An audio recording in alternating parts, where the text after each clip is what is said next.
ऐसे ही बंधुओं, भगवान श्री कृष्ण के अनेक रूप हैं, लेकिन जगन्नाथ महाप्रभु जो हैं ये प्रेम विगलित स्वरूप है। ठाकुर जी श्री जगन्नाथ रूप में व्यस्त हैं। किसमें व्यस्त हैं? ब्रजवासी और किशोरी जी की याद में व्यस्त हैं। इसीलिए प्रेम विगलित ठाकुर जी हैं, पिघल रहे हैं उस समय श्री जगन्नाथ जी। इतनी याद आ रही है ब्रजवासियों की कि दोनों भुजाएं खड़ी करके और बस एक टक अपलक नेत्रों से सामने निहारते रहते हैं कि इतने वैष्णवों में कोई ब्रजवासी मुझे दिख जाए।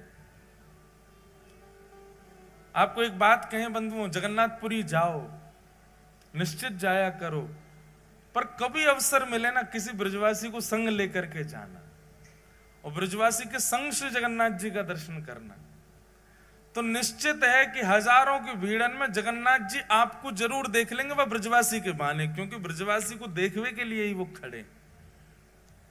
अब तो नियम बदल गए मंदिर के, पर मैंने महाप्रभु जगन्नाथ जी को अंक में भरा है, गले से लगाया है। पहले के प्राचीन काल, बहुत ज्यादा पुरानी बात भी नहीं है, पर 2007-8 से पूर्व की बात है।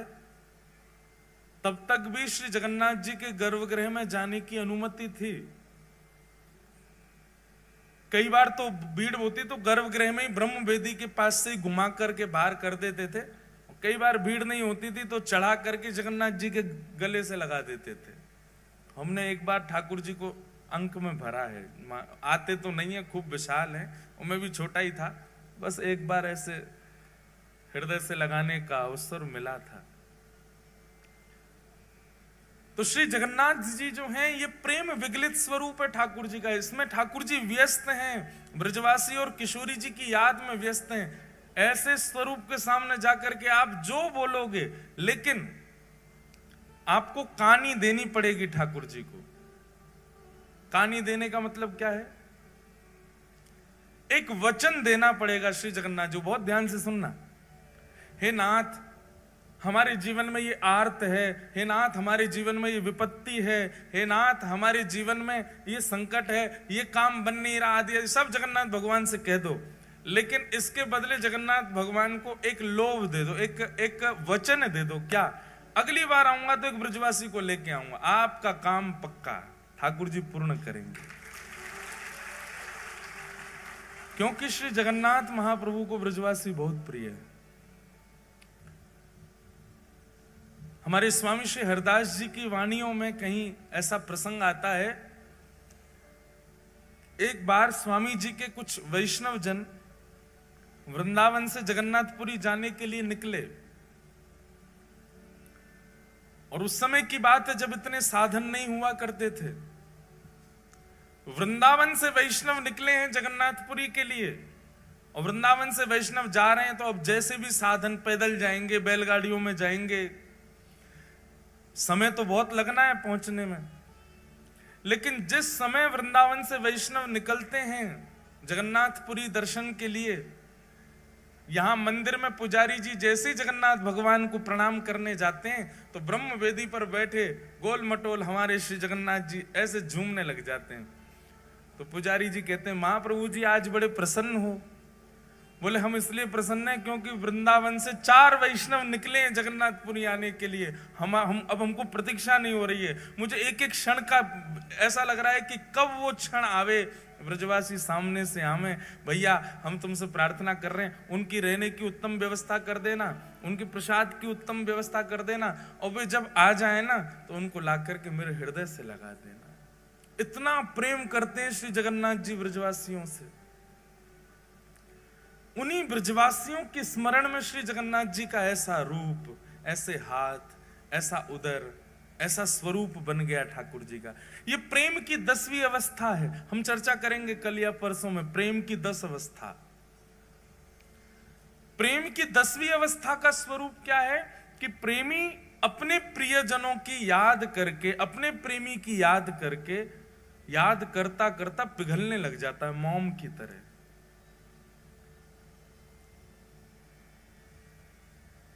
श्री जगन्नाथ महाप्रभु ब्रजवासियों की याद में पिघल गए।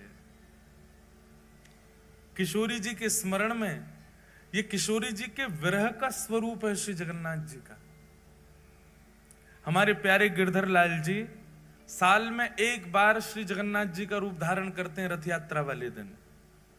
और मैंने कई बार कथाओं में बताया भी है कि हमारे प्यारे गिरधर लाल जी जगन्नाथ भगवान का रूप तब तक धारण करते ही नहीं है जब तक उनको कोई विरह का पद ना सुनाओ।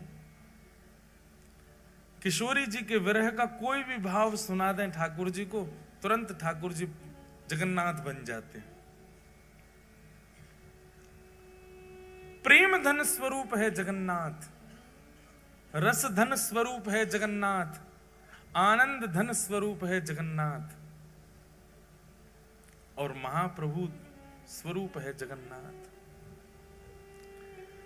तो ऐसे जगन्नाथ जी भगवान श्री कृष्ण के अनेक रूप हैं, पर उन रूपों के सन्मुख जाकर के आप अपनी जिज्ञासा प्रकट करो, पूर्ण होगी नहीं होगी कुछ गारंटी नहीं है, पर जगन्नाथ जी से आप जो चाहो वो अपना पूर्ण करवा सकते हो। बस शर्त इतना, बदले में एक ब्रजवासी से मिलवाना पड़ेगा श्री जगन्नाथ जी को।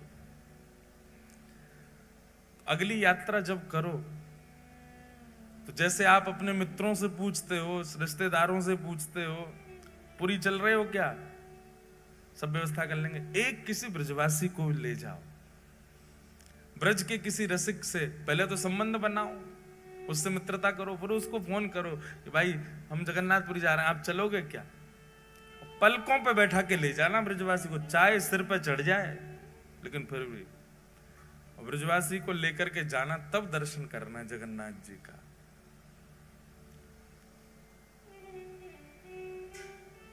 बड़ो प्यारो लाल है, बड़ो प्यारो ठाकुर है श्री जगन्नाथ।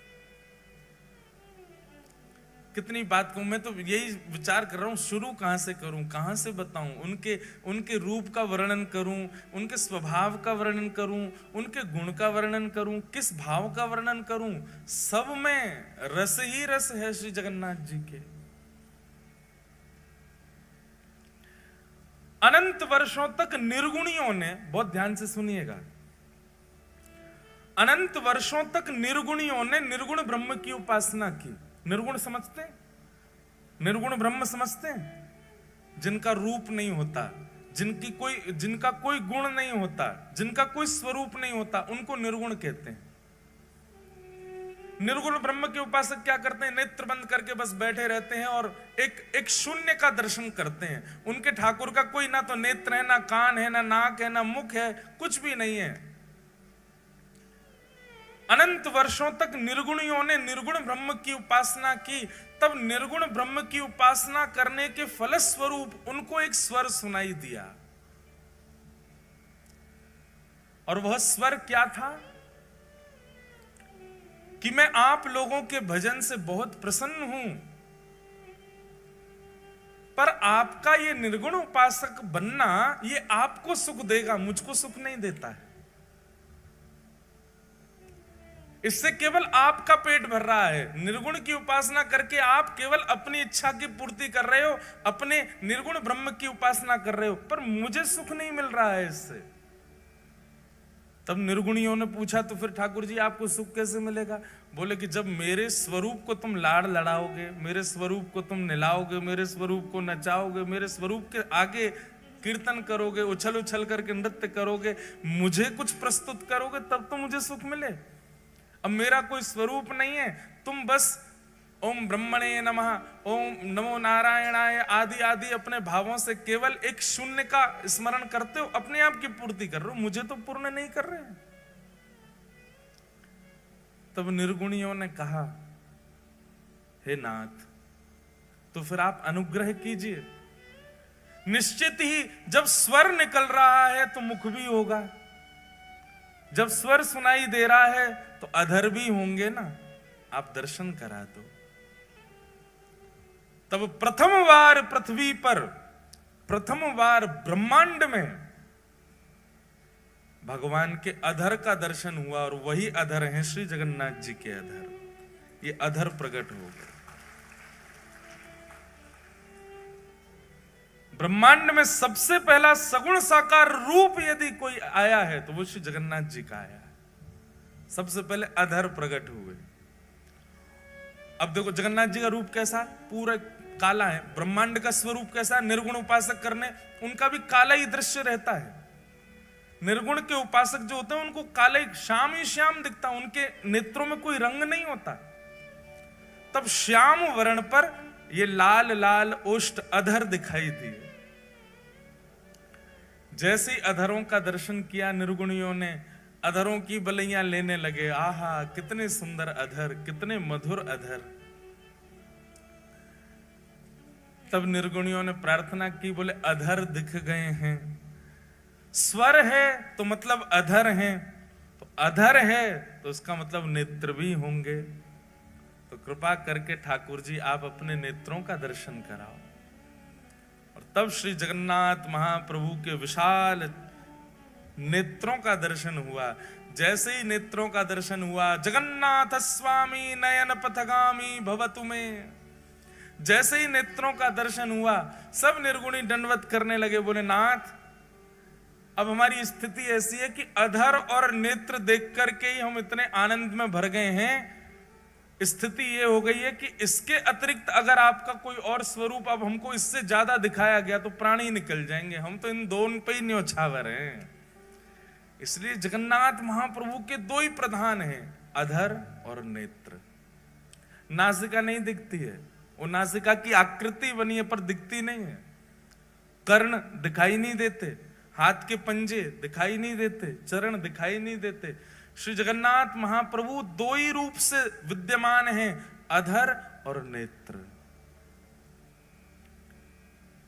इसके पीछे भी भाव है।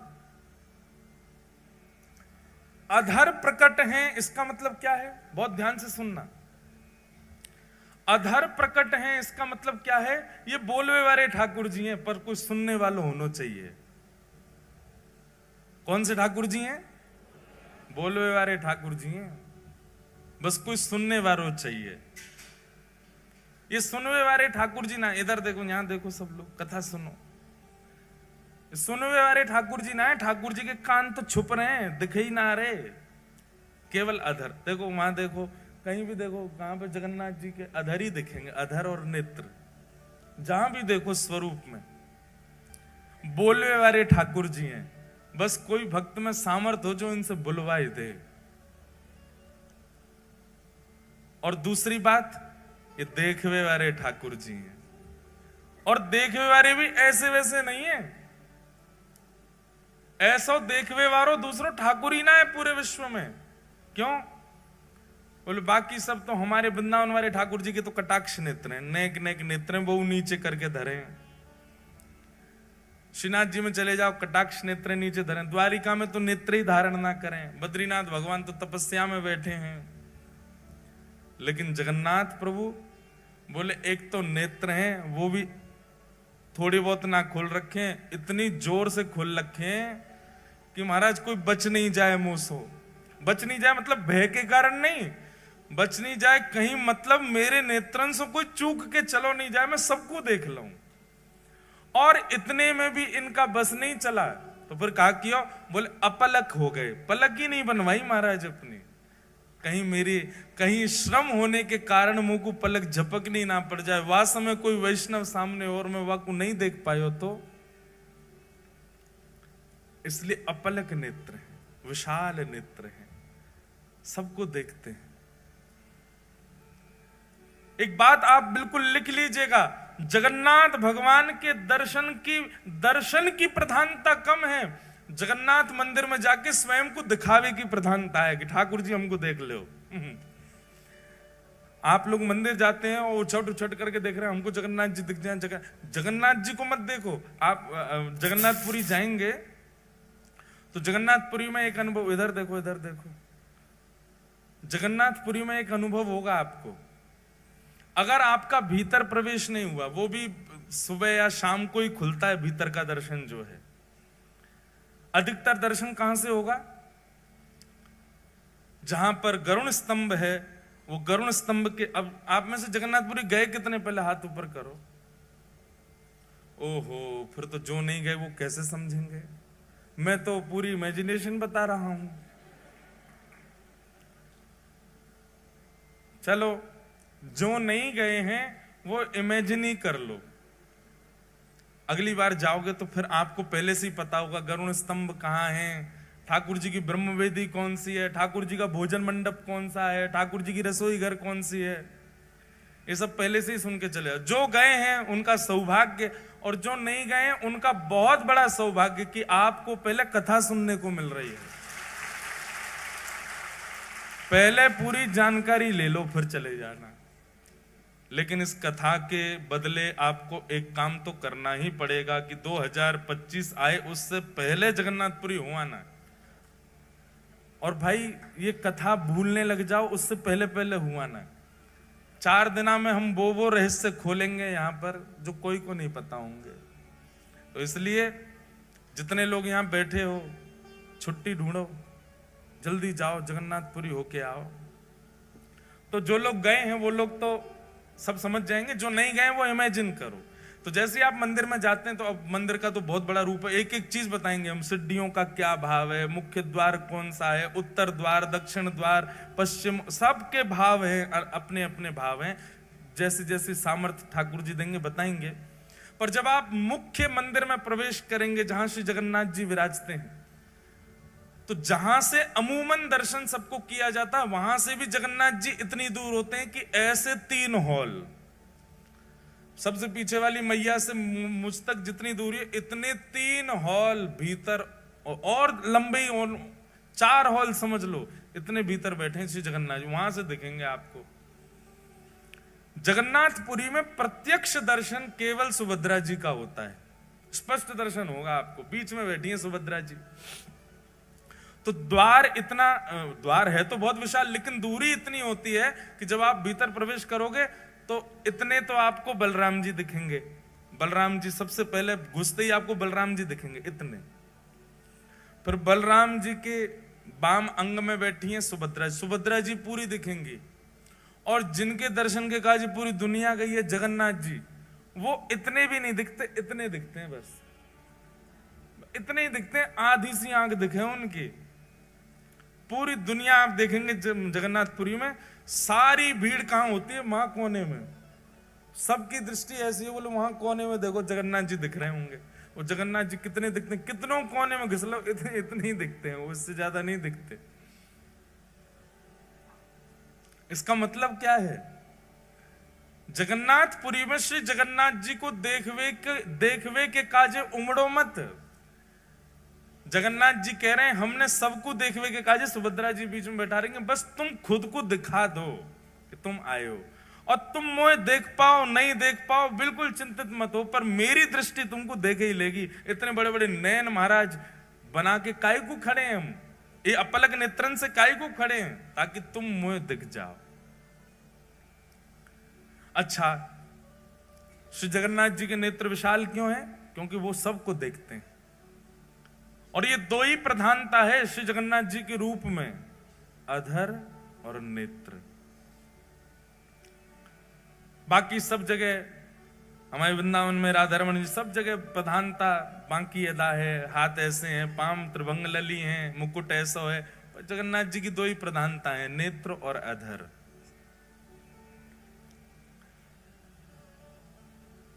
तो देखवे वारे ठाकुर जी, बोलवे वारे ठाकुर जी, कोई बुलवानो जाने बस जगन्नाथ प्रभु से। अधर हैं तो मतलब गावे वाले ठाकुर जी हैं, इसलिए जयदेव महाप्रभु की स्तुति में गाए हैं ठाकुर जी।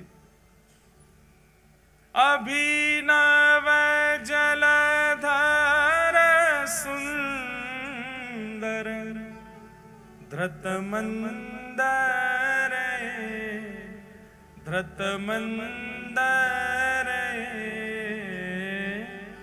श्रीमुख चंद्र चकोर जय जय देव हरे।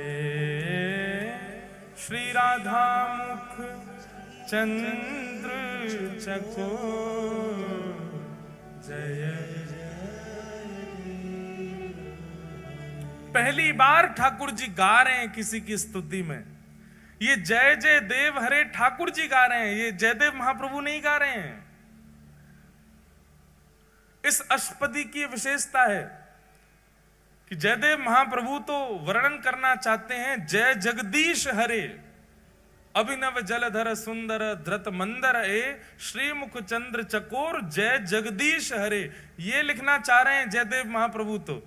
पर जयदेव महाप्रभु ने जाकर के जैसे ही जगन्नाथ महाप्रभु को ये अष्टपदी सुनाई, ये अष्टपदी सुनकर के जगन्नाथ भगवान के अधर जो है वो बोल पड़े, और जयदेव महाप्रभु को वाद्य होना पड़ा अपनी लेखनी मिटाने पर। बोले जब ठाकुर जी स्वयं गा रहे हैं तो फिर हम अपनी क्यों थोपें जय जगदीश हरे। तो जैसे ही जयदेव महाप्रभु बोले अभिनव जलधर सुंदर धृत मंदर ए, श्रीमुख चंद्र चकोर, जयदेव महाप्रभु तो गा रहे हैं जय जगदीश हरे, पर जयदेव महाप्रभु की आवाज किसी को सुनाई नहीं दी। इतने बेग से जगन्नाथ प्रभु ने गाया कि सबको एक ही स्वर सुनाई दिया, जय जय देव हरे।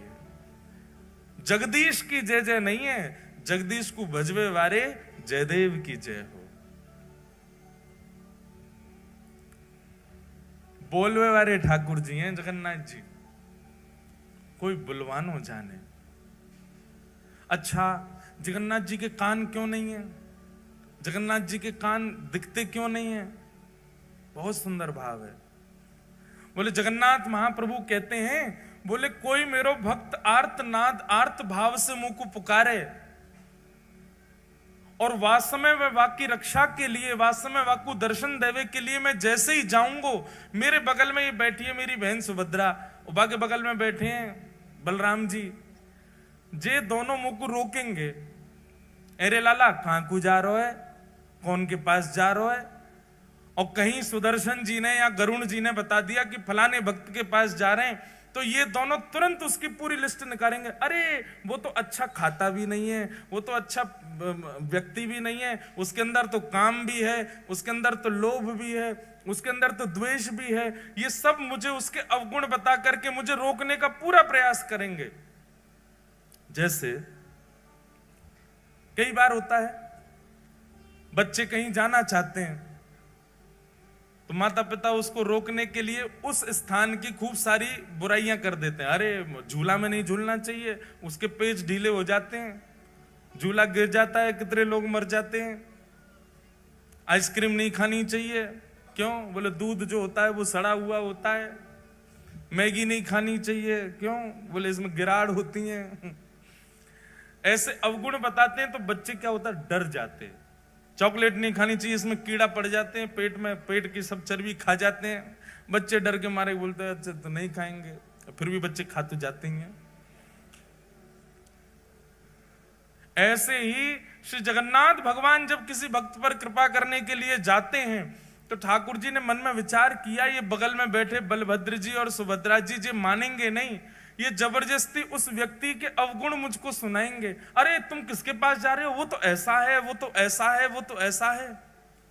नेक नेक आगे आ जाओ भैया, ये आगे आके जाएंगे कहां, इनके पीछे कौन आवेगो? अच्छा जगह है, पीछे वारे हो आप, बुरो मत मानियो कि जेल से मैं बैठा दिए हैं। आप सब बहुत प्यारे हो हैं, बस ये थोड़ी व्यवस्था के लिए है।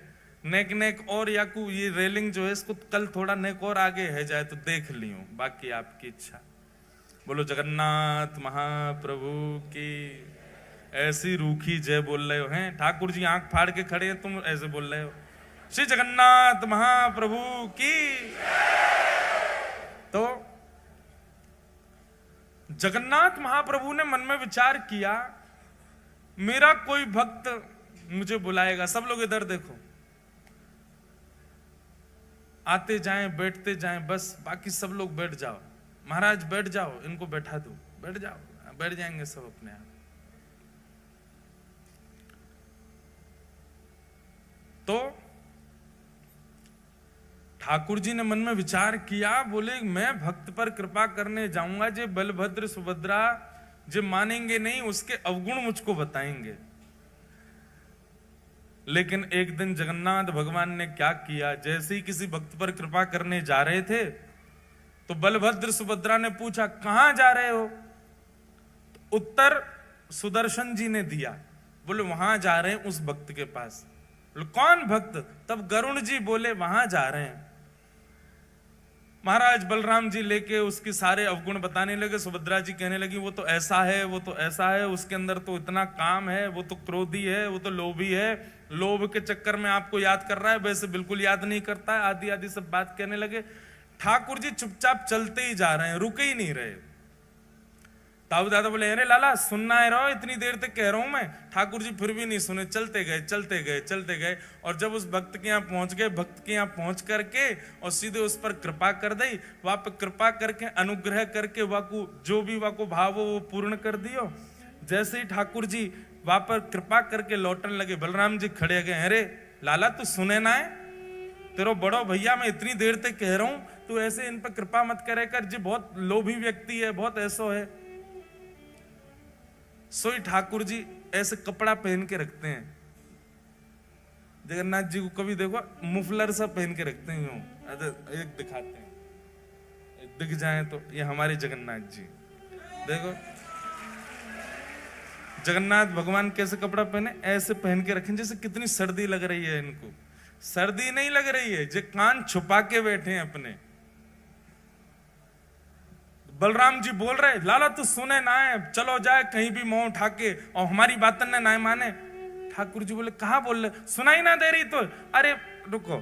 तब ठाकुर जी ने एक कपड़ा पीछे किया, बोले हाँ इतनी देर तक कहा बोल रहे, मुझको तो कुछ सुनाई ना दियो, मेरे तो कान छुपे रहे ना, मैं सुना ही ना पाऊं। तब सुभद्रा जी बोली कितनो चतुर है लाला, जाने अपने कान जामारे छुपा रखे हैं कि जे कोई भक्त पे कृपा करवे जाए और वास्तव में मैं और आप कहीं वह भक्त के अवगुण बताएंगे तो या कुछ सुनने पड़ेंगे, या हमारे पहले ही कान ढक के बैठने की, ताकि कोई भक्त पर मैं कृपा करवे जाऊं, वहां के अवगुण में कोई बताए तो वो पहले ही समझ जाए भैया मेरे कान छुपे, मैं सुन नहीं रहा हूं, मैं तो जाऊंगो वहां पर कृपा करके आऊंगो। इसलिए जगन्नाथ प्रभु के कान नहीं दिखते। बड़े अद्भुत हैं श्री जगन्नाथ जी, अपने कान छुपा के बैठे हैं। कोई महाप्रभु जी का अत्यंत निकट से दर्शन कर रहा हो, पीछे वाला कह रहा है देखो इसको तो इतने बढ़िया दर्शन हो रहे हैं, ठाकुर जी ये इतना योग्य नहीं है, हम योग्य हैं। ठाकुर जी उस समय भी यही कह रहे हैं, भैया मुझे सुनाई ना दे रही है, मेरे कान बंद हैं, जो मेरे समीप आ गए हो वो मेरो है, जो मेरे दृष्टि के आगे आ गए हो, मैं वाकई कोई अवगुण विचार ना करूं। कैसे कैसे भक्तन पर श्री जगन्नाथ जी ने अनुग्रह किया है। हम व्यासपीठ पर बैठ करके कलम तोड़ करके कह सकते हैं पूरे ब्रह्मांड में सबसे दयालु यदि कोई है तो वो श्री जगन्नाथ जी, बहुत दयालु है। इतनी दया कोई ठाकुर के भीतर नहीं है जितने हमारे श्री जगन्नाथ जी में। आप लोग कहेंगे आप तो व्यास हो, व्यासन को एक ही काम है जाकी कथा करें वही के पक्ष में चले जाएं, ऐसी बात नहीं है। हम चाहे कितनी कथा करें, हम गिरधर लाल जी के उपासक हैं, उनके कान पे पट्टा बांध के आया हूं, कहीं सुन नहीं ले।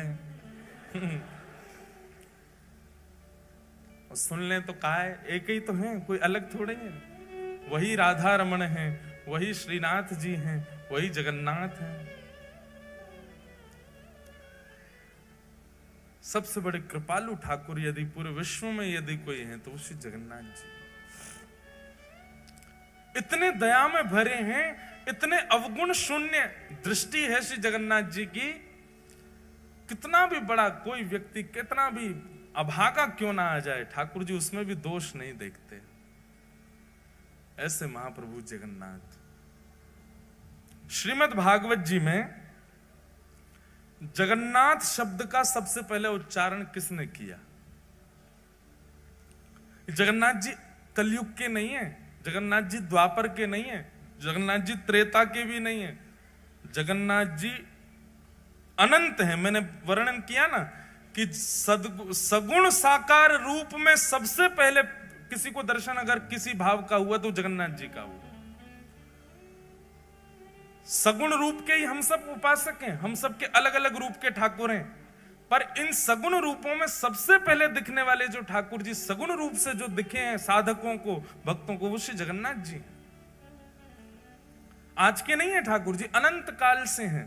बस इंद्रद्युम्न पर कृपा करने के लिए और कलयुग के वैष्णवों पर अनंत कृपा करने के लिए वही जगन्नाथ भगवान एक रूप में प्रकट हो गए। ठाकुर जी तो अनंत हैं श्री जगन्नाथ जी। तो मैं निवेदन कर रहा था, भागवत जी में सबसे पहले जगन्नाथ शब्द का उच्चारण किसने किया? श्रीमद् भागवत जी में सबसे पहले जगन्नाथ शब्द का उच्चारण किया है परीक्षित की माता जी ने। क्या नाम है उनका? उत्तरा। उत्तरा ने सबसे पहले भागवत जी में जगन्नाथ नाम का उच्चारण किया है। कब किया? आप लोगों ने भागवत जी कथा सुनी होगी, तो भागवत जी में जब उत्तरा के गर्भस्थ शिशु को मारने के लिए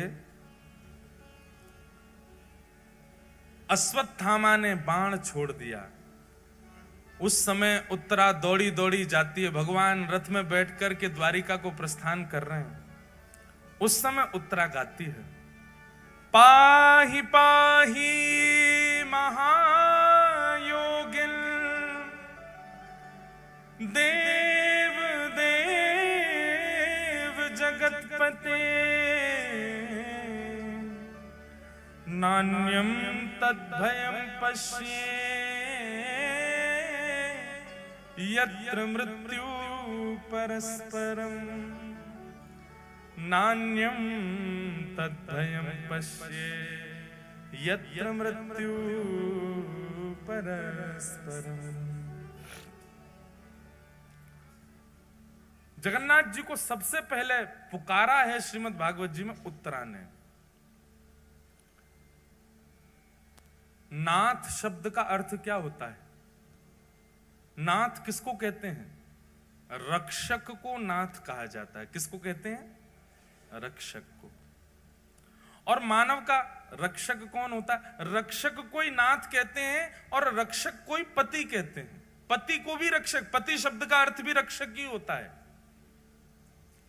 कुल का रक्षक, पत्नी का रक्षक, बच्चों का रक्षक, वही पति।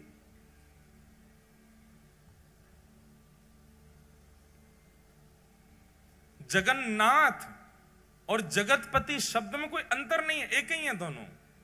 नाथ और पति एक ही बात होती है। भागवत जी में सबसे पहले उत्तरा कहती है, भगवान को सबसे पहला नाम क्या दिया? महायोगिन। बहुत ध्यान से सुनो सब लोग, इधर देखो, क्या कहा? महायोगिन। कौन है? पाहि पाहि महायोगिन। महायोगिन का मतलब क्या है? बोले योगी नहीं है ये महायोगी है। बोले योगी किसको कहते हैं? बोले योगी उसको कहते हैं जो नेत्र बंद करके बैठा रहे, ध्यान लगावे, घंटों तक, वर्षों तक, महीनों तक नेत्र ना खोले, उसको योगी कहते हैं। बोले ये कौन है? बोले योगी नहीं है, ये महायोगी है। बोले क्यों? बोले जादनाते बैठे वादनाते आंख बंद ही नहीं करी है, आंख खोल के बैठे।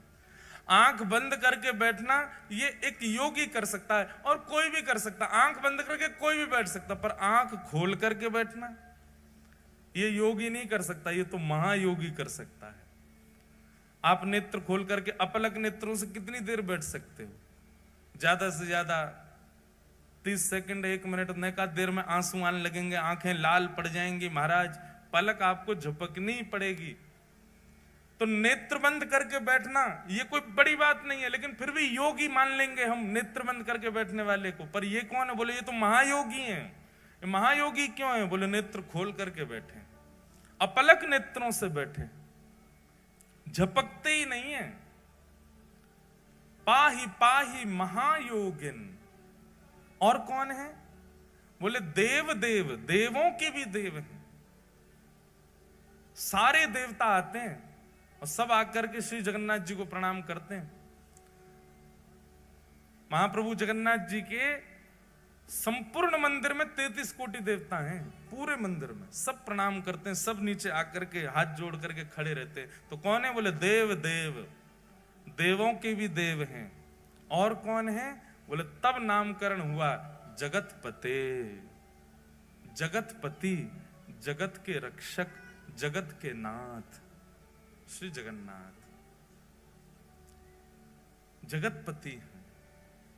ये पूरे विश्व की रक्षा करते हैं, पूरे जगत की रक्षा करते हैं। दो अर्थ होते हैं भगवान के नाम के। एक तो अर्थ है जगत के नाथ और दूसरा जब हम जल्दी जल्दी बोलते हैं जगन्नाथ मतलब जग के अन्न के नाथ। अब जगतनाथ कहो, जग के अन्न के नाथ कहो, बात एक ही हो जाती है। अन्न से ही हम सब लोगों का पोषण होता है, उस अन्न के जो स्वामी हैं वो जगन्नाथ। एक प्रकार से जगन्नाथ कहने का मतलब यह है कि हम सब पत्नी है, हमारे पति कौन है? श्री जगन्नाथ जी। हम सबके स्वामी हैं, हम सबके रक्षक हैं श्री जगन्नाथ। तो पाहि पाहि महायोगी देव देव जगतपते नान्यम तद्भयम पश्ये यत्र मृत्यु परस्परम। भगवान को जगन्नाथ कहकर के पुकारा है उत्तरा जी ने श्रीमद् भागवत में। जगन्नाथ जगतपति, ऐसे कृपालु श्रीनाथ जगन्नाथ हैं। नाथ मतलब रक्षक, नाथ मतलब स्वामी। अच्छा, जगन्नाथ जी के विषय में एक बहुत विशेष बात सुनो। श्री जगन्नाथ महाप्रभु को सब प्रिय है, बस एक भाव छोड़ के। जब कोई उनका स्मरण करके या उनके सन्मुख जाकर के स्वयं को अनाथ कहे, महाप्रभु जी को बहुत विकलता होती है जब कोई स्वयं को अनाथ माने। कभी भी जीवन में स्वयं के प्रति अनाथ की भावना लगती हो, महाप्रभु जगन्नाथ जी का स्मरण करो, सबके नाथ हैं। विश्व प्रसिद्ध रथ यात्रा। अब जगन्नाथ जी प्रकट कैसे हुए, जगन्नाथ जी का रूप क्या है, बहुत विस्तृत कथा है, वो हम सुनेंगे कल। क्योंकि पूर्व से द्वारिका लीला से पूरी कथा शुरू होती है, कईयों को शायद पता भी होगी। पूर्व में श्री जगन्नाथ जी ने ब्रजवासियों की कथा रोहिणी मैया से सुनी, तब से वो रूप प्रकट हुआ, उसकी पूरी कथा। फिर इंद्रद्युम्न पर कृपा करके ठाकुर जी कैसे पधारे, नील माधव रूप से कैसे जगन्नाथ बने, बहुत विस्तृत भाव है, उसको हम कल स्वच्छंद रूप से कहेंगे। अभी बस इतना सुना देते हैं कि महाप्रभु श्री जगन्नाथ जी की रथ यात्रा कैसे होती है। सबसे ज्यादा विश्व में लोग श्री जगन्नाथ जी को जानते ही रथ यात्रा से। ऐसे भक्त वत्सल हैं श्री जगन्नाथ जी।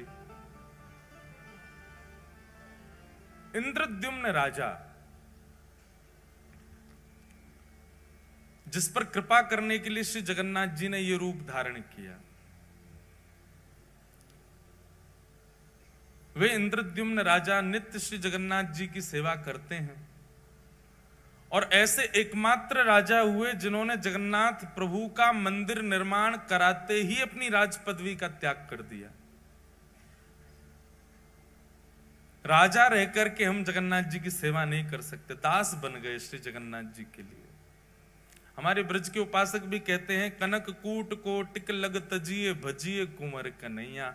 जब तक चित्त में त्याग नहीं आएगा तब तक ठाकुर जी के साधक नहीं बन सकते आप। कोई व्यक्ति चाहे कि मैं सब स्थितियों में रहता हुआ भक्त भी बन जाऊं तो नहीं बन सकता, उसको त्याग तो करना पड़ेगा। अपने सुख का, अपने समृद्धियों का, अपने भाव का, अपने प्रेम का, अपने ऐशो आराम का कहीं ना कहीं तो त्याग वैष्णव को करना पड़ता है। वैष्णव भक्तों को देखो, वो त्यागी से ही दिखते हैं। रात में भले 1 बज जाए, सुबह 4 बजे उठ जाएंगे, क्यों? त्याग है। कितने वो अच्छे वस्त्र दे दो लेकिन फिर भी सामान्य वस्त्र पहनेंगे, क्यों? त्याग है। कितना भी अच्छा श्रृंगार कर लें, श्रृंगार करके फिर तिलक जरूर लगा लेंगे, क्यों? त्याग है। त्याग भक्त को करना ही पड़ता है। तो इंद्रद्युम्न राजा ने अपनी राज पदवी का त्याग कर दिया। और इंद्रद्युम्न अकेले भक्त नहीं, उनकी पत्नी गुंडीचा, जिनका नाम, वो भी परम भक्ता थी श्री जगन्नाथ जी की।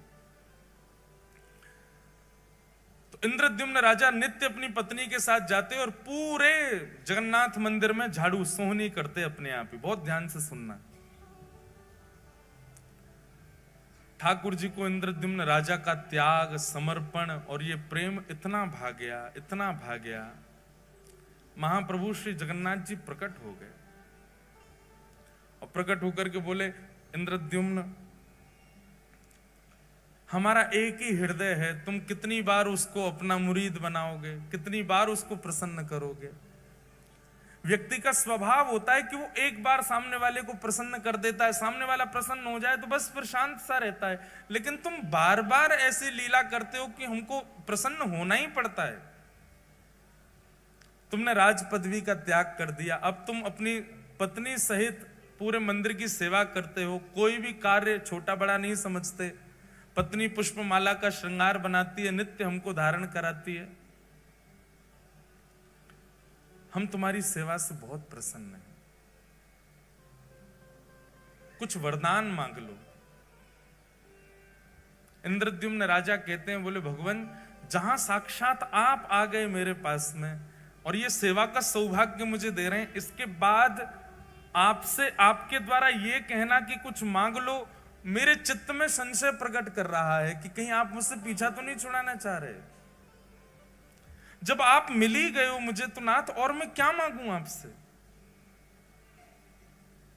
जगन्नाथ प्रभु बोले, नहीं इंद्रद्युम्न हम बहुत प्रसन्न हैं तुमसे, कुछ मांगो।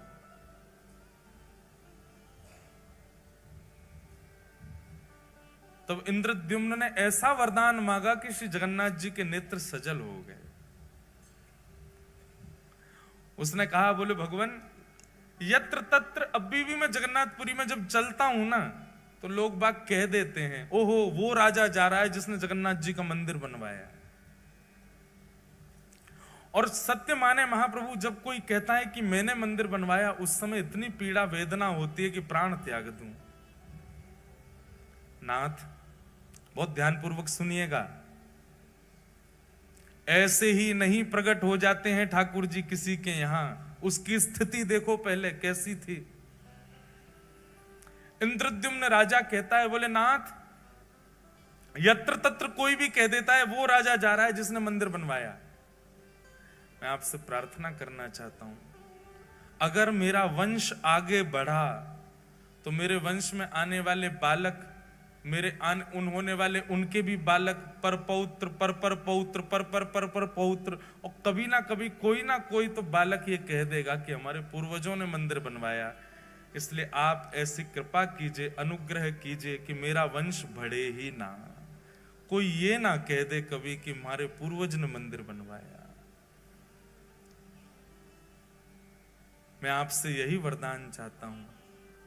उन्होंने वंश ना बढ़े ऐसा नहीं कहा, उन्होंने वरदान में यह मांगा कि कभी कोई ऐसा ना कहने वाला प्रकट हो जो ये कहे कि हमारे पूर्वज ने मंदिर बनवाया। मतलब बगल में पत्नी खड़ी है, गुंडीचा खड़ी है, इसके सामने स्पष्ट कैसे बोल दूं कि मुझे संतान नहीं चाहिए।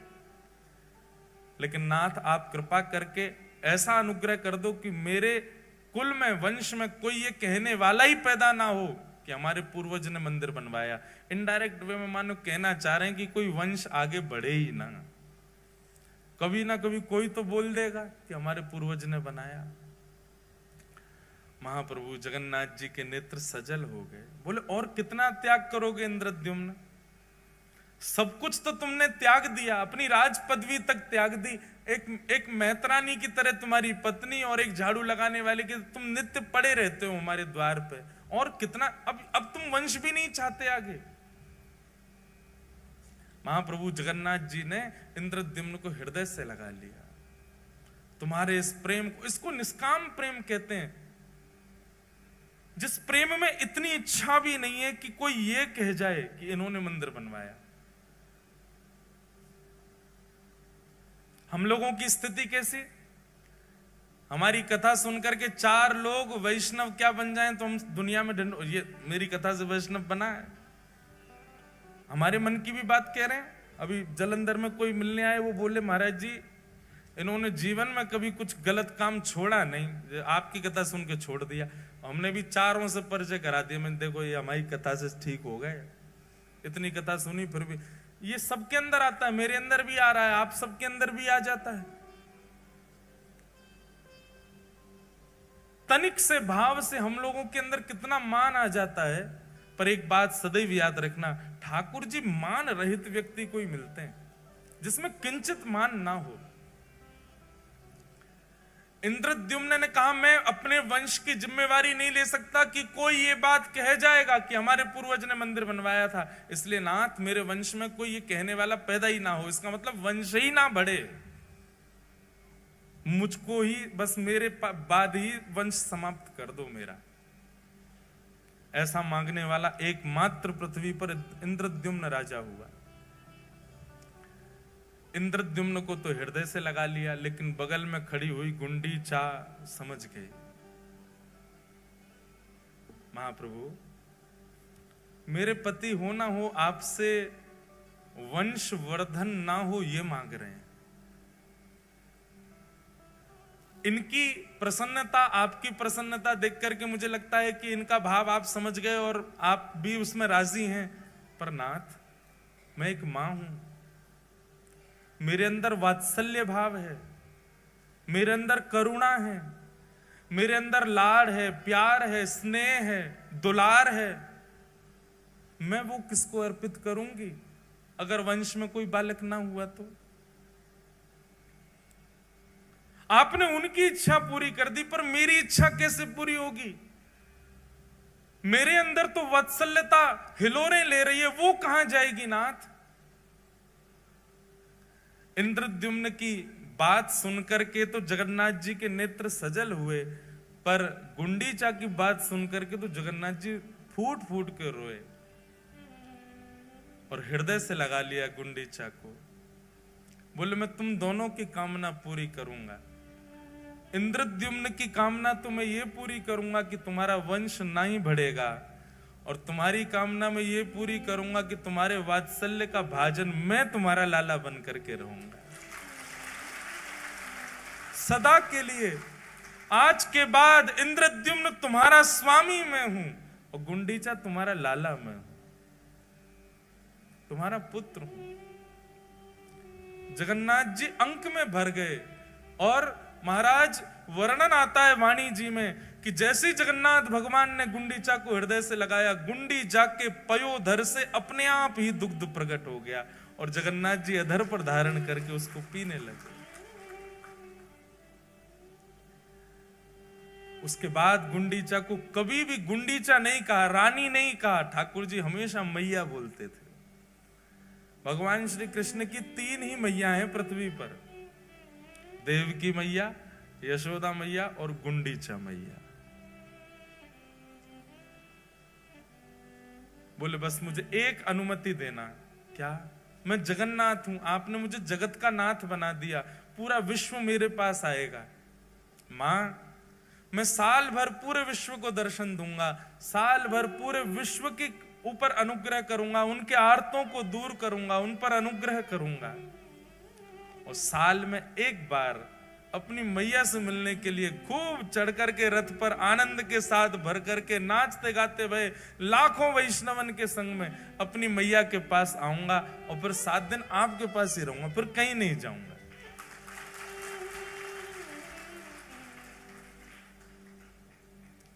गुंडीचा प्रसन्न हो गई और जगन्नाथ प्रभु को एक बालक की तरह पुचकारने लगी, एक बालक की तरह आशीष देने लगी। जाओ, पूरे विश्व का मंगल करो लाला।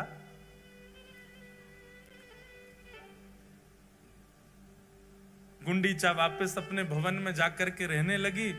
जगन्नाथ भगवान पूरे साल भर दर्शन देते हैं पूरे विश्व को, जगत के स्वामी नाथ बन करके खड़े रहते हैं।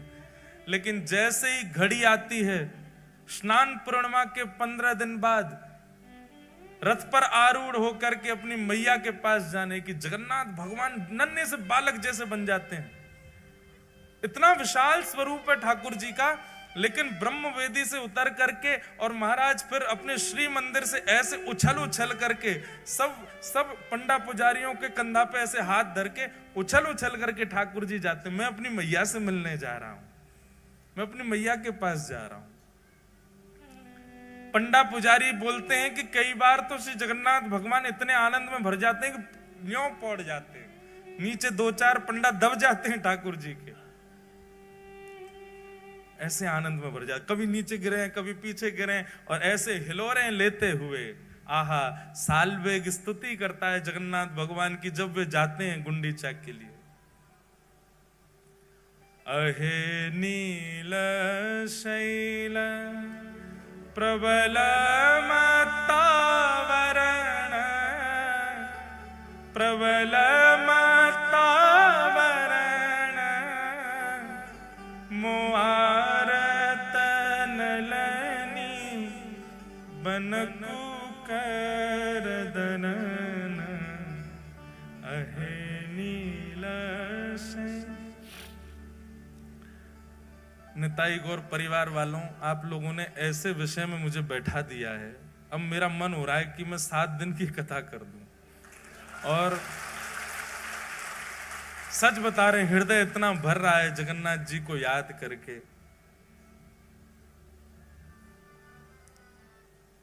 अद्भुत नाथ है। हमको यहाँ कथा पूरी करके सीधे कानपुर जाना है, नहीं तो मैं सीधे जगन्नाथपुरी चला जाता।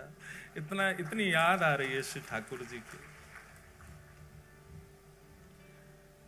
कहे साल बेग मीन हीन जाति रे मुयवन कहे साल बेग हीन जाति रे मुयवन श्रीरंगा चरण तल करिय सभवन अहे नील शैल प्रबल मत्तावरण प्रबल मत्तावरण मुआरत नलनी बनकु करदलन अहे नील शैल। कथा सुनेंगे हम एक दिन। सालवेग एक मुसलमान पिता का पुत्र है। सालवेग, उसकी मां ब्राह्मणी है। हठ पूर्वक एक क्रूर राजा के सेनापति ने एक ब्राह्मण कन्या का हरण कर लिया और हरण करके बलपूर्वक गर्भाधान कर दिया और तब गर्भ से जन्म लेता है सालवेग, कालवेग का बेटा सालवेग। मां मन में विचार करती है कि अब मेरे साथ जो हुआ सो हुआ, लेकिन कम से कम मैं अपने पुत्र को भगवत भक्त तो बना दूं। अपने पति से छुपा छुपा करके श्री जगन्नाथ जी की मधुर रस चर्चा कथा सुनाती है। सालवेग धीरे धीरे बड़ा होने लगा। एक दिन गांव के बहुत सारे वैष्णव बैलगाड़ियों में बैठ करके जा रहे थे। सालवेग ने मां से पूछा, ये सब कहां जा रहे हैं? तब मां ने बताया, जिन जगन्नाथ जी की कथा तो सुनता है ना रात्रि में, वही जगन्नाथ रथ में आरूढ़ होकर के अपनी मैया से मिलने जा रहे हैं सालवेग, और उनको अपनी मां तक ले जाने के लिए सब वैष्णव इकट्ठे हो रहे हैं। सालवेग कहता है, मां मुझे भी दर्शन करना है श्री जगन्नाथ जी का। मां कहती है, नहीं बेटा, तू अगर गया तो तेरे पिता कितने क्रूर हैं तू जानता है ना, तुझे मार देंगे, और तू अगर चला भी गया तो शायद लौट के आए तो मैं जीवित नहीं मिलूंगी। तू एक काम करना, यहीं से जगन्नाथ का स्मरण कर ले। तू तो जानता है ना, तूने तो बचपन से सुना है उनका स्वरूप कैसा है। उनके रथ का नाम बता जल्दी। सालवेग कहता है, नंदी घोष। मैया के घर का नाम बता जल्दी। बोले गुंडीचा। भैया का नाम बता। बोले बलभद्र भैया। तू सब तो जानता है, तू यहीं बैठ के स्मरण कर लेना उनका। अब तू जाने की अनुमति तुझको नहीं दे सकती मैं। तब सालवेग अपने घर की छत पे ही बैठ गया है और वहीं से ही जगन्नाथ जी की दिशा में खड़े होकर के ये स्तुति गाता है। क्या कहता है अपनी स्तुति में? शब्द उड़िया भाषा के हैं पर इतने सुंदर हैं। अरे नीलाचल पर्वत के मतवाले हाथी जगन्नाथ, मैं जानता हूं, मैंने कभी देखा नहीं है, पर मुझे पता है आप मतवाले हाथी की तरह उछल उछल करके उस नीलाचल पर्वत से उतर करके आते हो। लेकिन हाथी का एक स्वभाव होता है कि वो जब भी कमल के वन को देखता है तो कीचड़ में प्रकट हुए कमल को सूंड से पकड़ करके पैरों से रौंद देता है।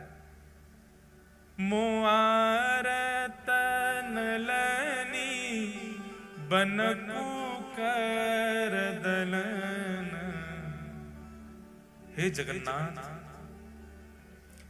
मेरे हृदय रूपी आर्त के सरोवर में जो दुनिया भर के कमल प्रकट हो गए, जो मुझे आपसे मिलने से रोक रहे हैं, चाहे वो मेरे पिता हो, चाहे वो मेरी जाति हो, इन सब कमलों को अपने हाथ से पकड़ करके रौंद दीजिए ना।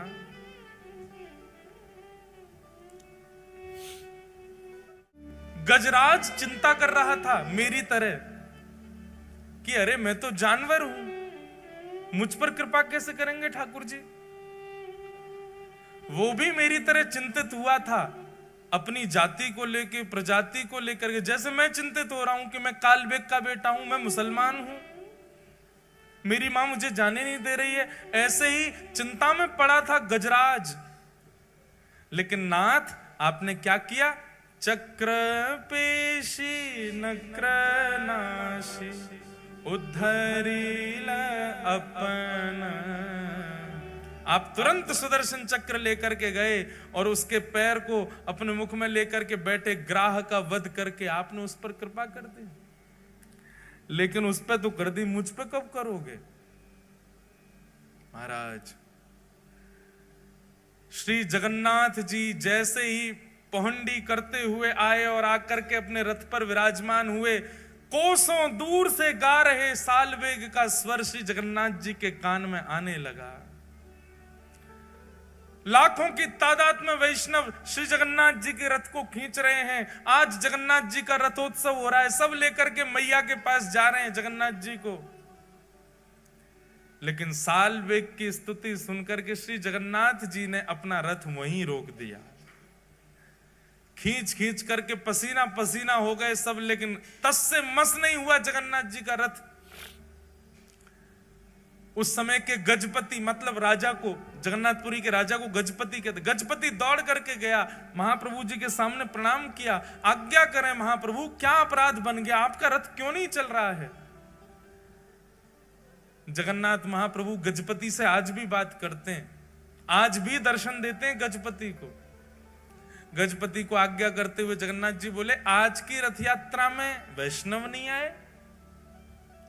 गजपति बोला, नाथ जहां तक दृष्टि घुमाओगे सिर ही सिर दिख रहे हैं, इतने वैष्णव तो हैं। बोले, मुझे दिखाई नहीं दे रहे हैं, मुझे तो केवल एक स्वर सुनाई दे रहा है, अहे नील शैल प्रबल मत्तावरण मोआरत नलनी बनकु कर दलन। एक नन्हा सा बालक सालवेग अपनी छत पर खड़ा खड़ा मुझे याद कर रहा है, अभी इसी वक्त उसको जगन्नाथपुरी बुलवाओ, तब तक मेरा रथ आगे नहीं बढ़ेगा। वो आकर के जब रथ का स्पर्श करेगा तभी रथ बढ़ेगा। गजपति ने सेना बुलाई, सेना लेकर के गए महाराज, किलोमीटरों दूर, 2 दिन तो पहुंचने में लगे। सालवेग के घर गए, उसके पिता ने खूब रोकने का प्रयास किया, इतनी सैन्य बल गया था महाराज, सबने दूर किया और एक पालकी में सुंदर मां के सहित सालवेग को बिठाया और लेकर के पालकी में नाचते गाते हुए लेकर के जगन्नाथपुरी आए। लाखों करोड़ों वैष्णव आस लगा रहे हैं, रथ तो खिंचे ही नहीं रहा है। तभी उस सभा में उन लाखों करोड़ों वैष्णवों के बीच में एक चेतना जगी, सब जय जयकार करने लगे। क्या देखते हैं, पालकी पर नन्हा सा बालक सालवेग बैठ करके आ रहा है। भैया सब सालवेग के पुष्प बरसाने लगे। सालवेग तो अचंभित है, वो विचार ही नहीं कर पा रहा ये हुआ क्या। और जैसे ही उस मार्ग में पहुंचा है जहां नंदी घोष रथ खड़ा है। साल्वेग ने पहली बार नेत्र खोल करके सामने देखा तो नंदी घोष रथ के ऊपर बैठे जगन्नाथ जी झूम रहे हैं, उछल रहे हैं, आनंद में भर रहे हैं, इतने प्रसन्न हो रहे हैं महाप्रभु जगन्नाथ। और बार बार गजपति को इशारा कर रहे हैं, बोले इतनी देर मत लगाओ, उसको जल्दी लेके आओ, मेरे हृदय से ला करके लगा तो इसको। यहां साल्वेग रथ के ऊपर चढ़ रहा है और श्री जगन्नाथ जी झूम झूम करके मचल मचल करके अपनी बाहें फैला करके खड़े हैं, ले आओ इसको मेरे हृदय से लगा दो। पैर रख कहीं रहा है, जा कहीं रहा है। उसकी तो स्थिति विचित्र हो गई साल्वेग की। सब लोगों ने ले जाकर के जैसे जगन्नाथ भगवान के हृदय से लगाया, महाप्रभु जी के नेत्र सजल हो गए और मानो हृदय से लगा के महाप्रभु जी कह रहे हैं, गजेंद्र पर कृपा की थी पर गजेंद्र को हृदय से नहीं लगाया, साल्वेग तुझे हृदय से लगाया। चल अब प्रणाम तो कर ले। साल्वेग तो फूट फूट के रो रहा है, कितने कृपालु हैं नाथ, कितने दयालु हैं जगन्नाथ। साल्वेग ने थोड़ा पीछे हट करके जैसे ही दंडवत प्रणाम किया, सब भक्त प्रतीक्षा करते रहे लेकिन साल्वेग उठा नहीं और वहीं साल्वेग ने अपने प्राण त्याग दिए, श्री जगन्नाथ जी में ही विलीन हो गए। ये बंधुओं वर्षों पुरानी कथा है, पर आज भी महाप्रभु जगन्नाथ जी जब गुंडीचा जाते हैं, साल्वेग की समाधि पर आज भी जगन्नाथ जी का रथ रुकता है और आज भी साल्वेग की स्मृति में कुछ पंडा पुजारी वहां साल्वेग को याद करके इस स्तुति को सुनाते हैं और आज भी अनुभव होता है जब साल्वेग की स्तुति गाई जाती है, श्री जगन्नाथ जी थोड़े थोड़े झूम जाते हैं। आज भी साल्वेग का स्मरण करके श्री महाप्रभु जी आनंदित हो जाते हैं। बोलो जगन्नाथ महाप्रभु की। ऐसे महाप्रभु जगन्नाथ अति अनुग्रह करते हैं।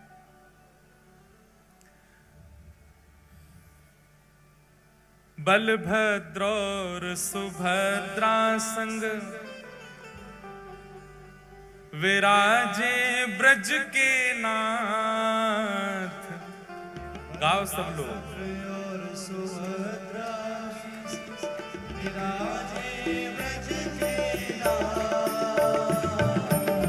बलभद्र और सुभद्रा संग विराजे ब्रज के नाथ। बलभद्र और सुभद्रा संग विराजे हे रथ आरूढ़ भय नंद नंदन। रथ आरूढ़ भय रथ आरूढ़ भय नंद नंदन। रथ आरूढ़ वो कहलाए जगत के नाथ। वृंदावन प्यारो वृंदावन। हे श्री वृंदावन मेरो वृंदावन। गाओ भाव से। रथ आरूढ़ भय नंद नंदन। रथ आरूढ़ भय कहलाए जगत के नाथ। वृंदावन मेरो वृंदावन। हे श्री वृंदावन प्यारो वृंदावन। श्यामा हृदय कमल सो प्रगट्यो। श्यामा हृदय श्री राधा हृदय कमल सो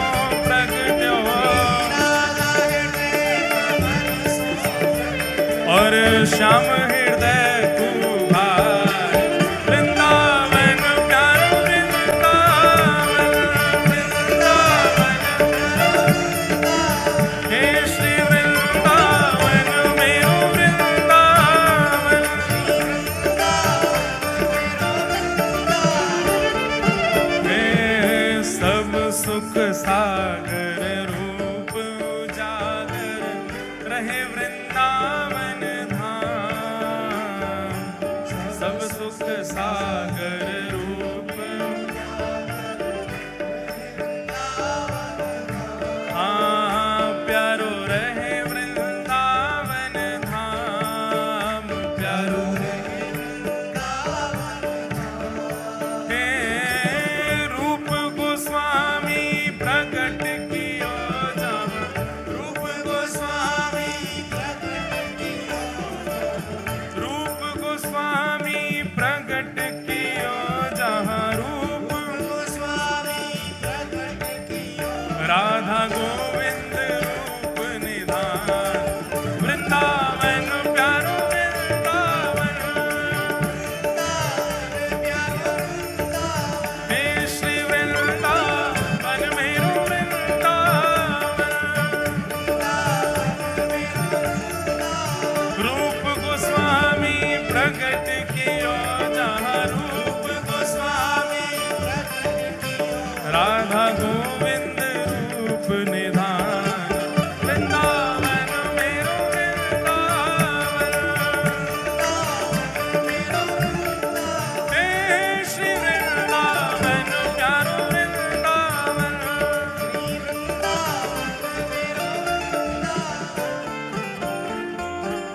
जितने लोग बैठे हैं वो यूं सोच रहे हैं हमको उठावे जगन्नाथ जी आमेंगे। अरे भैया नेक दोनों भुजा उठाओ। और सुनो, अभी हमने जलंधर में एक नया काम किया। वृंदावन प्यारो वृंदावन में जो सबसे ऊंचा उछलेगा उसको माला पहनाएंगे व्यास में। हे वृंदावन प्यारो वृंदावन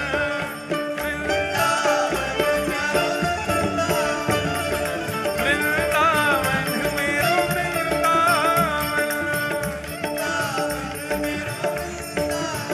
ये वहां पीछे एक बहन है, भुजा उठाओ, उनको माला पहुंच। अरे सबरे मत उठाओ, चलो अब बाद में देखेंगे कौन ऊंचो जा रहा है। हे बिहरत निस दिन कुंज गल, ब्रज जन मन सुख धाम, बिहरत निस दिन कुंज गल, हाँ प्यारो ब्रज जन मन सुख धाम, प्यारो हे मदन मोहन को रूप निरख के, मदन मोहन को, मदन मोहन को रूप निरख के, हे सनातन बलि बलि जाय, वृंदावन प्यारो वृंदावन, वृंदावन प्यारो, हे श्री वृंदावन मेरो वृंदावन। मदन, ये लाइन वाले आ जाओ आ जाओ, हाँ आप भी आओ आगे। मदन मोहन को रूप निरख के, मदन मोहन को सनातन बलि बलि जाय, वृंदावन प्यारो वृंदावन। जो मोटे मोटे उनको अलग से करेंगे। हाँ भाई, मोटे इनमें ऊंचा कौन जा रहा है। और सुनो, फिर एक दिन छोटे इनको अलग करेंगे, छोटे इनमें ऊंचा कौन जा रहा है। हे गोपी ग्वाल सब ही और धारे, प्यारो गोपीनाथ, गोपी ग्वाल सब ही और धारे, प्यारो गोपीनाथ, हाँ प्यारो प्यारो गोपीनाथ, प्यारो। हे मधु पंडित जिन कंठ लगायो, मधु पंडित जिन, श्री मधुसूदन जिन कंठ लगायो, मधुसूदन और है रही जय जयकार, वृंदावन प्यारो वृंदावन, वृंदावन प्यारो, हे श्री वृंदावन मेरो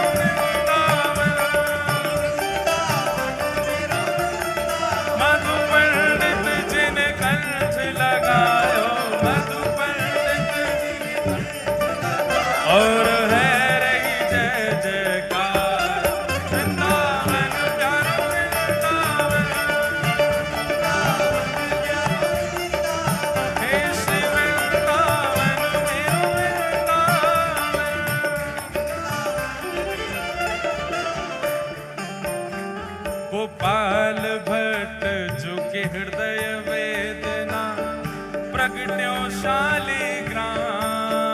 श्री गोपाल भट्ट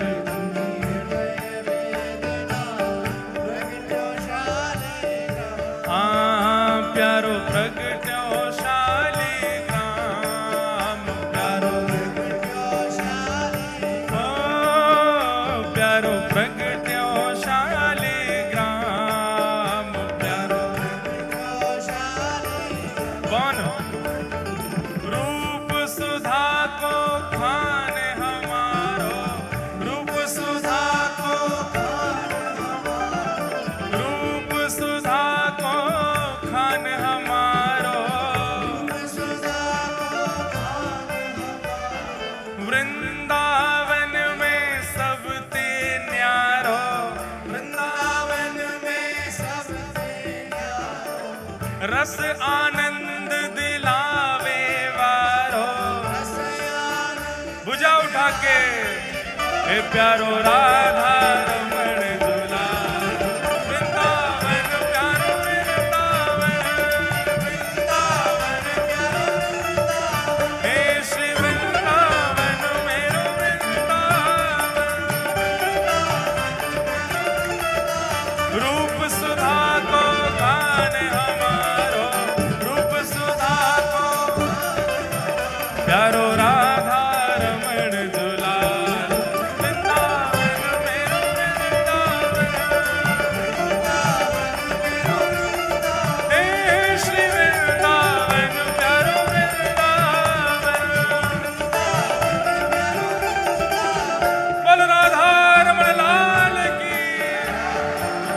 आतुर हित हरिवंश पुकारो, श्री राधा राधा नाम, आतुर हित हरिवंश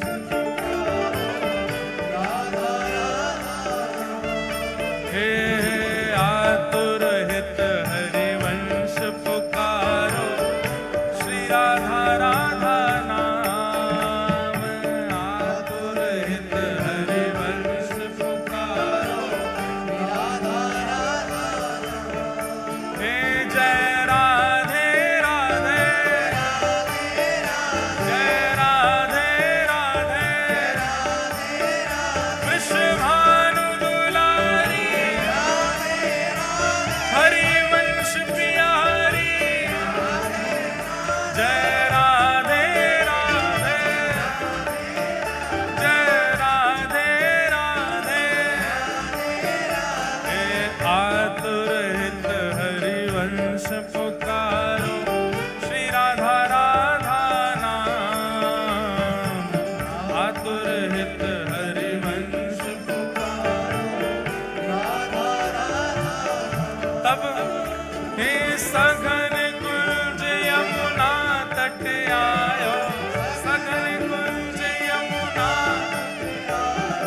मदन टेर वृंदावन आयो, मदन टेर वृंदावन, जय हो प्यारो राधा वल्लभ लाल, वृंदावन प्यारो वृंदावन, वृंदावन प्यारो वृंदावन, हे श्री वृंदावन मेरो वृंदावन, मदन टेर वृंदावन आयो, मदन टेर वृंदावन, हे सघन कुंज यमुना तट आयो, ओ प्यारो राधा वल्लभ लाल, वृंदावन प्यारो वृंदावन,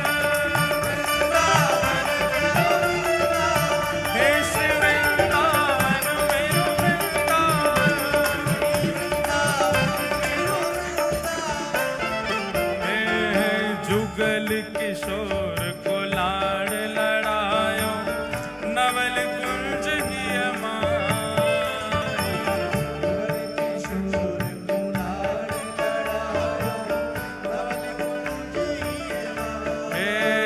प्यारे नवल कुंज ही माही, प्यारे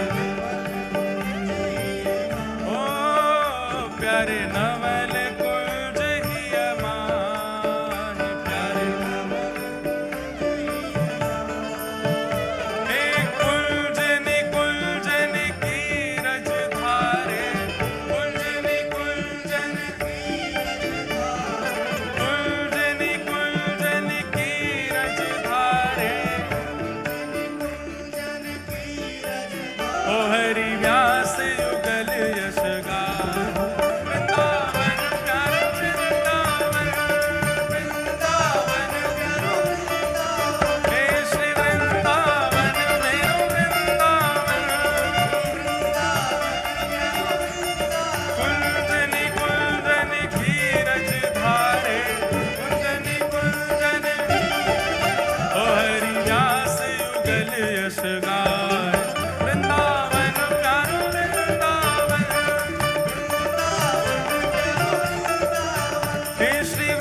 का टारगेट है 4 किलो वजन कम होना चाहिए आप सबका।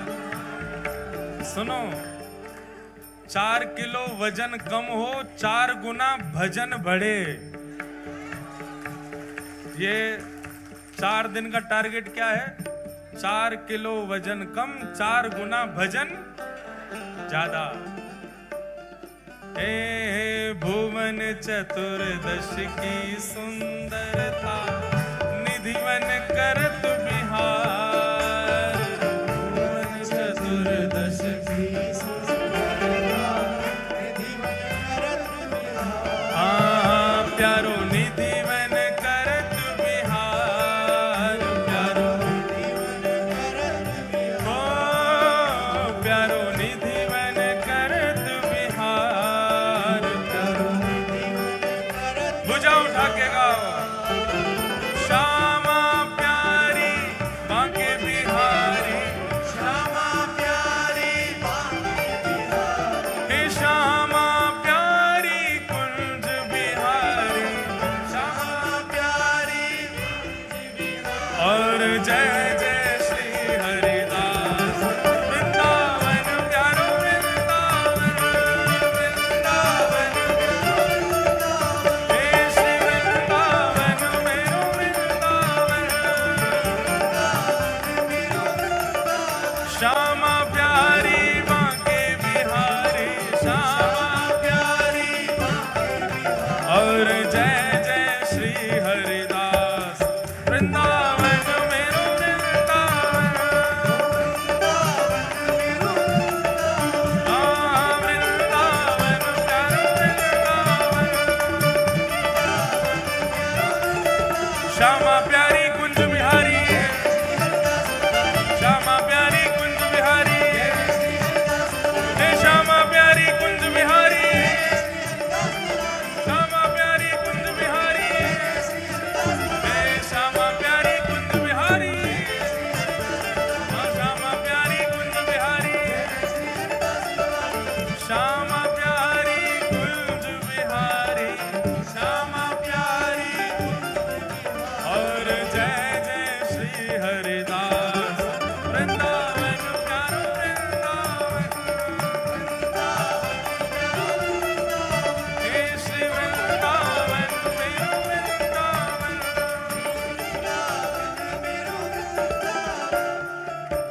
ओ जिनकी कृपा से यह रस प्रगट्यो, वृंदावन अभिराम। जिनकी कृपा से यह रस प्रगट्यो, वृंदावन अभिराम। हाँ प्यारो वृंदावन अभिराम, प्यारो वृंदावन अभिराम। हे सप्त निधिन को ही उजियारो, सप्त निधिन को ही उजियारो। प्यारे जगन्नाथ सो मिलवावे वारो, जगन्नाथ सो मिलवावे वारो। हे जगन्नाथ सो मिलवावे वारो, जगन्नाथ सो मिलवावे वारो। और यह आनंद करवावे वारो, यह आनंद करवावे वारो। इंद्र ईश इंद्रेश दुलारो, इंद्र ईश इंद्रेश। गाओ हमारो गिरधर लाल वृंदावन प्यारो वृंदावन, वृंदावन प्यारो वृंदावन। हे श्री वृंदावन मेरो वृंदावन, यह आनंद करवावे वारो, यह आनंद करवावे वारो। हे हमारो गिरधर लाल वृंदावन प्यारो वृंदावन, हे श्री वृंदावन मेरो वृंदावन। और इस कथा की जो मुख्य पंक्ति है वो क्या है? बलभद्र और सुभद्रा संग विराजे ब्रज के नाथ। बलभद्र और सुभद्रा संग विराजे ब्रज के नाथ।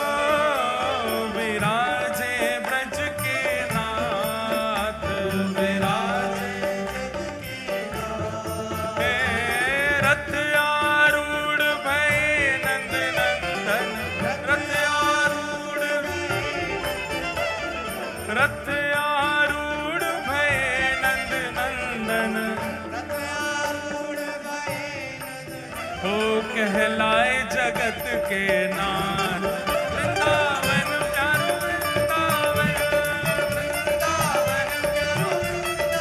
देश वृंदावन मेरो वृंदावन।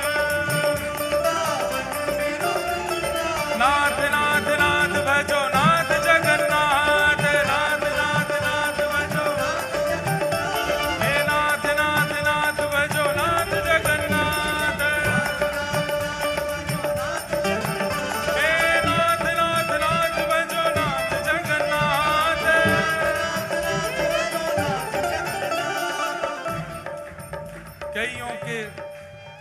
कईयों के चेहरा लाल पड़ गए। हमको डर लग रहा है भैया कहीं एक ही दिना में सबरो वजन नहीं घट जाए। उछलो मत आप लोग, पर भुजा उठाओ और भुजा उठा करके महाप्रभु जी का स्मरण करते हुए गाओ।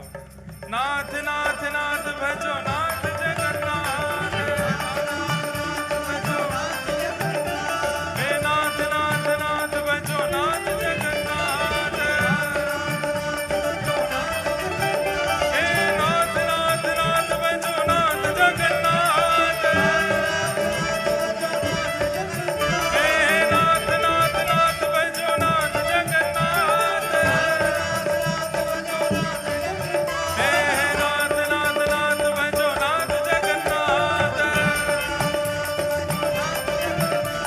नाथ नाथ नाथ भजो नाथ जगन्नाथ,